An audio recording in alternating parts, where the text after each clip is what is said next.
Karti Chidambaram. He is Member of Parliament and he belongs to the Congress Party. Karti, thank you for joining us and speaking with us. Is the Congress Party's opposition to the Waqf bill on the principal point of polarization or something specific in the bill is what you feel is not as per the tenets of Quran? We have to study the bill clause by clause. We haven't had time to study it clause by clause because it was only circulated a day earlier. Something like this, which has far-reaching consequences, needs time. Parliament as a whole doesn't have the time, nor does it pay enough attention to the minor details. So the government is right in sending it to a JPC.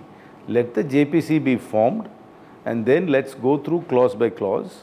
Then let's also get stakeholder do stakeholder consultations. Wide consultations must be done. Feedback must be got, and then we must see what is the intent of the law. Then we'll have to see what the implications are, whether there are any provisions which are redundant from the previous legislation which can be done away with, and how can we improve it, while keeping in mind that this is a sensitive subject because it concerns religious practice. It also is a matter of faith. So there are a lot of emotive issues here. I'm not suggesting that strong legal principles which are enshrined in the Constitution must always be supreme. But we must take a holistic view. We can't rush through these things. And secondly, I always have suspicions about this government's motives, especially when they bring legislation specific to issues concerning the minorities. So we must take a holistic view, and I welcome the government's decision of sending it to a JPC. Let the JPC be formed, and then we can all air our views, and after the JPC submits a report, Parliament can consider it. Right. We've spoken about the Joint Parliamentary Committee for further scrutiny by political leaders from all political parties. Do you think it is an encouraging move that the bill is not being passed in a rush and all stakeholders are being given time and opportunity to speak their mind about it? Yeah, that's what I told you. First of all, the government is now conscious of its position in Parliament. They can't have a free pass because they don't have the numbers in the Rajya Sabha. So they're conscious of that, and they are reacting to that new reality, which is the verdict of India. The verdict in this last general election of 2024 is for a consultative process of lawmaking.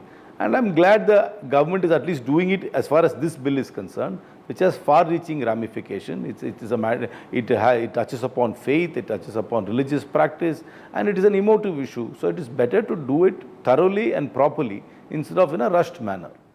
Now, on the issue of consultations, the BJP says that there has been a Sachar committee report and a JPC report too, which have suggested amendments in the Act. Now, how would you respond to this? Those reports have made suggestions. Those can also be considered by this JPC. See, you must also call for wide consultations of stakeholders today. You can't rely only on historical reports, which would have been only in the context of that time. So there must be wide-ranging consultations. Yes, you can take those reports, you can take the findings of the reports, and the committee can also take that into account. But you must have contemporary consultations with stakeholders who will come and state their viewpoint. Do you think the powers that are given to the Waqf board are, in certain circumstances, unjust and unfair? See, I am not an expert on how the Waqf board functions.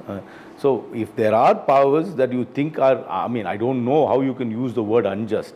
If they are, we must go by the Constitution, and if there is any reform which is needed, that reform needs to carry the stakeholders along. You can't reform without considering and consulting the stakeholders. And how do you feel about the inclusion of women, the Pasmanda Muslims and Bohras and other Muslims who are underprivileged, which has been mentioned in the amendment bill? See, I believe that everything must be, this is a matter of religion. Of course, women are also part of that faith, and I'm sure they can be included in it. But all these things, the composition, the constitution of the board, and everything can be discussed by the JPC, and the stakeholders can come and give their views. I'm sure they will have far-reaching hearings with all stakeholders, and stakeholders will come there. If there is progressive reform, I'm for it. But I'm not for a deep diabolical game which wants to undermine the minorities. For more such videos, subscribe to the NewsX YouTube channel, hit the bell icon.